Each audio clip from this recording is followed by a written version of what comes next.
The most disrespected person in America is the black woman. The most unprotected person in America is the black woman. The most neglected person in America is the black woman. The day after this election, I think it's very interesting how majority of black women went from the Martin Luther King structure to more of a Malcolm X thought process.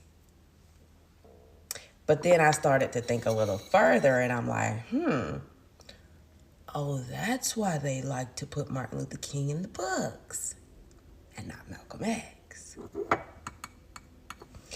And if you don't know the difference, Martin Luther King wanted equality. Malcolm X thought it was best that different cultures are separated. And I think that this election showed us that no matter how much we want equality, those people don't want to be our equals. So why do we keep screaming equality, equality, equality when they don't want to be our equals? Name that one time that anyone of the white race, like a big group of white people, were fighting for equality without any other race beside them. It won't happen. This is from a black woman and my black women only. Clock out for the rest of the year. I want us to be radical about our self-care, about our rest. We've done what we needed to do. We always get the job done.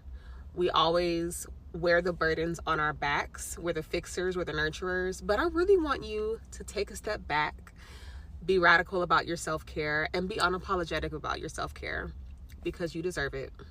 Rest well, queen. Hey ladies, it's Tiffany Celeste. Today I just want to hold space for my fellow black women who may be feeling a little discouraged or just tired from being let down. Your feelings are valid, and I just want to take a moment today to talk to you black women.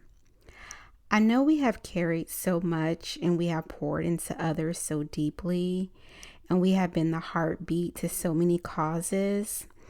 We are known as change makers, leaders, and trendsetters, the ones who keep it all together. We've always been the women to step up, to advocate, to fight every battle, and to fix every problem.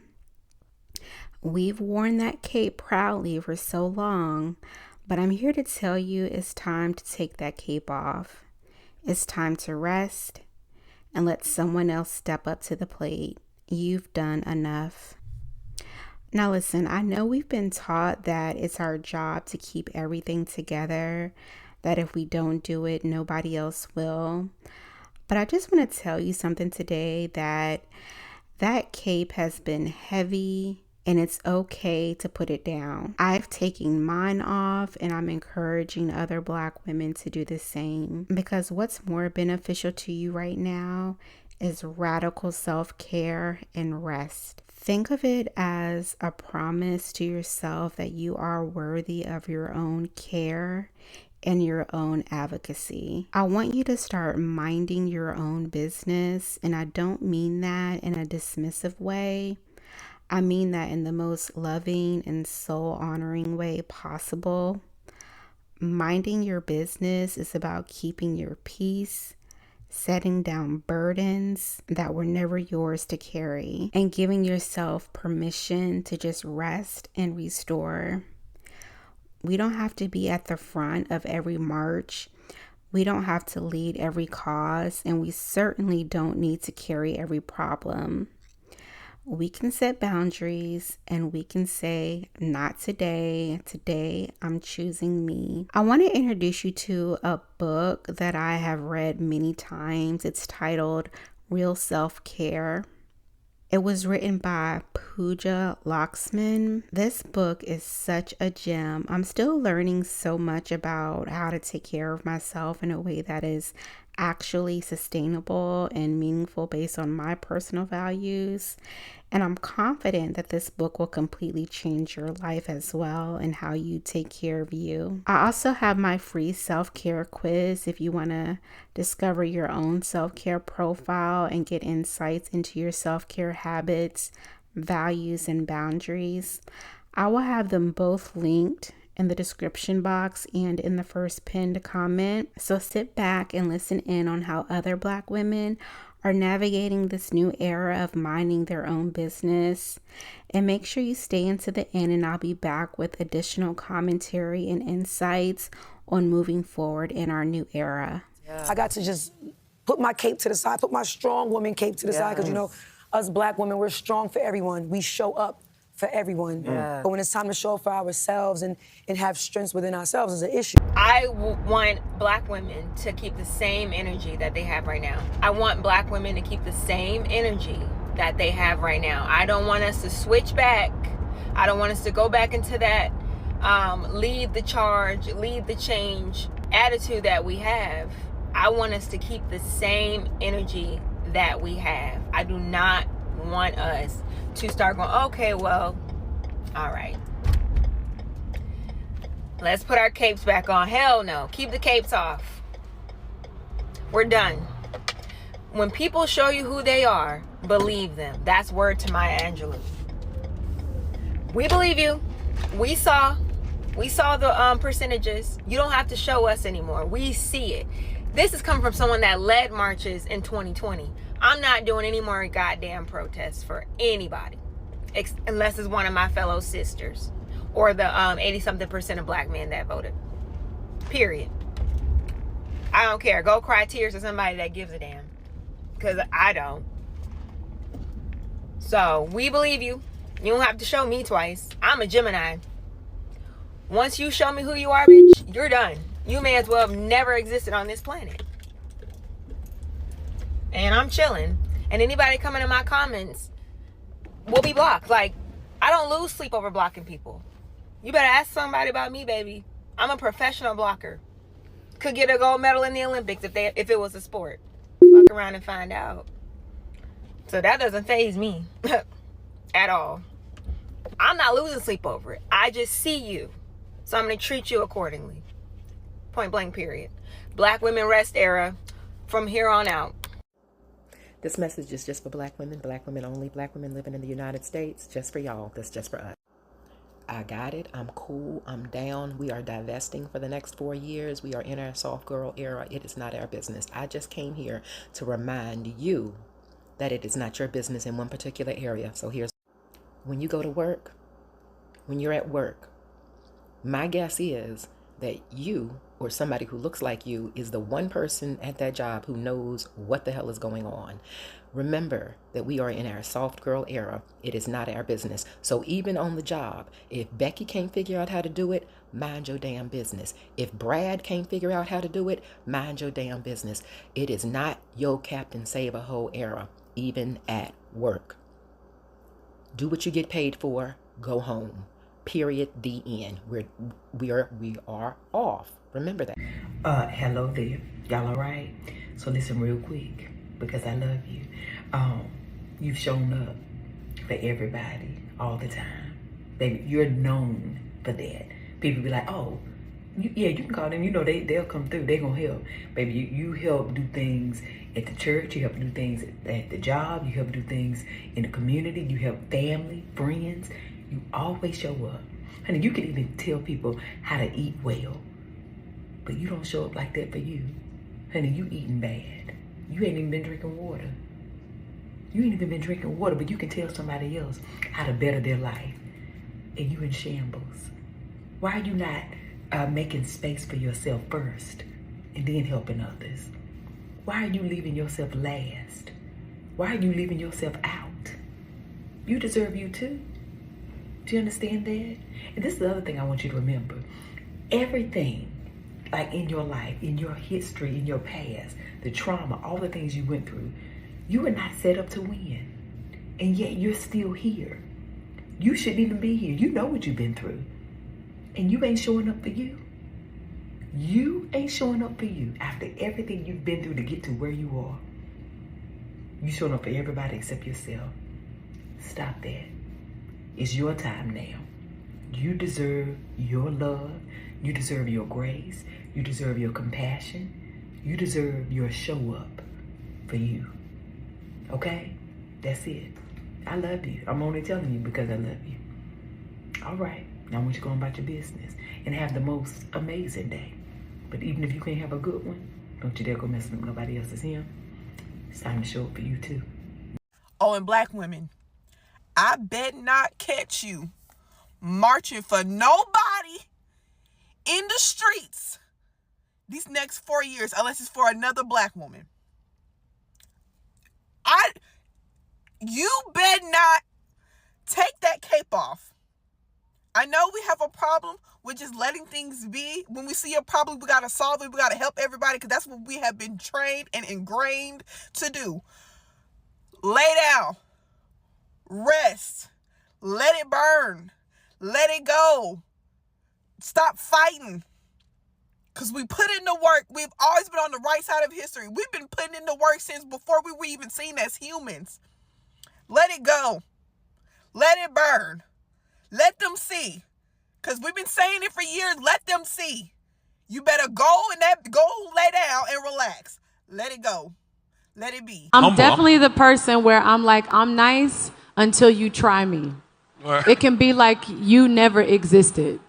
I'm definitely that person. If you cross me good enough, you never existed. I do people good. I mean people good. I want to see everybody win. I want to see everybody be great. And that's genuine with every fiber of my being. So when you don't want that for me, it's like you never existed. Stop pouring so freely. You pouring so much that when it's time to get your glass, there's nothing left. Like you ever did that? Somebody came over, everybody getting drinks, blah, blah, blah. You pour some and it's this much left. Pour your glass first. Pour it first, put it aside, and then pour. This post is for black women and black women only. Sis, while we are calling our power back, while we are taking the ancestral practices of community care, engagement, liberation language, while we're taking all that back, can we also be menaces? I think it's time for us to be menaces. We've been so kind and patient with everybody. We have been so giving and nurturing to everybody. I think it's time to be menaces. I think it's time for us to pull out our inner Fannie Lou Hamer. I think it's time for us to pull out our inner Shirley Chisholm. I think it's time for us to pull out our generations of hellraisers. We have epigenetic resistance encoded in our DNA. Let's cause some hell. Black women everywhere, but specifically Black American women, have a gift. You guys have a gift. And time again, you benefit the lives of other people with the work that you do. And when it comes to voting season, those same people do not show up for you. White women in America actually voted against their own interests as women and didn't show up for you. Other ethnic minorities did not show up for you. Black American women are exceptional change makers. Your energy, your gift, I'm gonna get emotional. You have a gift, and I need you to only use that gift for yourself, your family, and each other. I need you to stop making and letting everyone else be a beneficiary of that gift. Your energy changes lives. Your energy changes countries. It changes government. You guys rose up from slavery to being the number one most educated group of people in America and the most likely to start businesses in America. You are incredible. Like, I cannot express how incredible you are. I need you to pour that energy into you. If all of that energy that you're giving to all these other movements that benefit all these other groups was just focused on you and each other, imagine where you'll be in 5 years, 10 years, 15 years. It's your selfish era. No one else gets access to that energy, please. I keep to myself and I stay to my family. You know what I'm saying? Like, I mind my business. I love being unproblematic. Like I don't get in nobody's business. Now, what I got going on ain't even your business. You've made it your business, and that is on you and not on me. Oh, you mute. That's your business. And that's their business. There's something. That's your business. In somebody's business or somebody in yours, hear this, okay? You do you, and I'ma do me, because it's my business. Go about your business, and that's my business.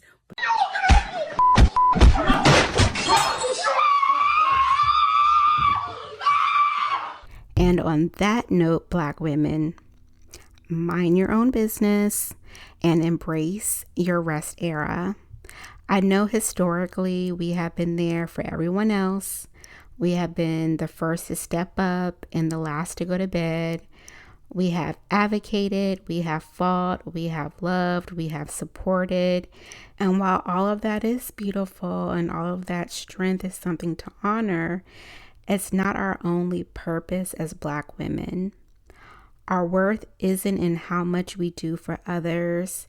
It's in who we are as women, and we deserve care too. It's time for us Black women to enter our rest era, to enter your wellness era and your wholeness era. I want you to imagine what it would feel like to lay down that weight, to let go of what doesn't belong to you, and to give yourself the permission to just be, to be at peace, to be fulfilled, to be cared for. And you can start by taking my free self-care quiz to learn more insights about your self-care.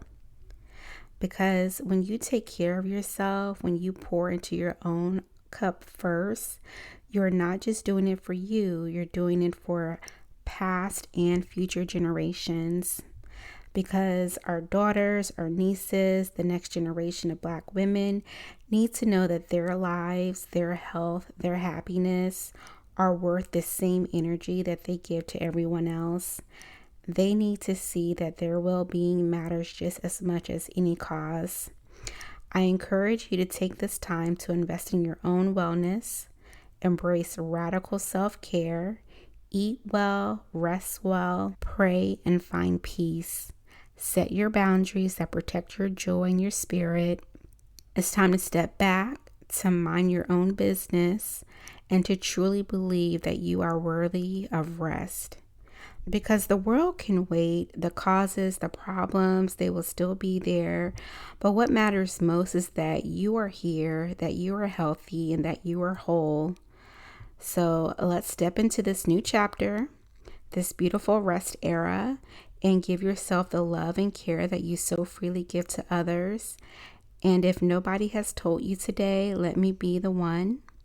You deserve every ounce of peace, every moment of joy, every bit of rest, and let that cape rest where it belongs, on the floor. During your resting era, I highly recommend you reading Real Self-Care by Dr. Pooja, Lakshmin. I promise you it will change your life in the way you practice self-care.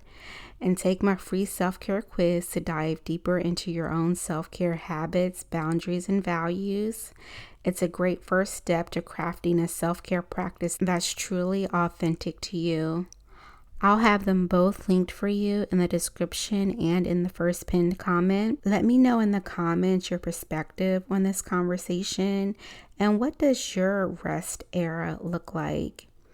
And are you choosing to put your cape down? Make sure you subscribe to this channel because I create content that will help you become your best self by leveling up your mental health, prioritizing your self-care, evaluating your relationships, and creating a lifestyle of ease.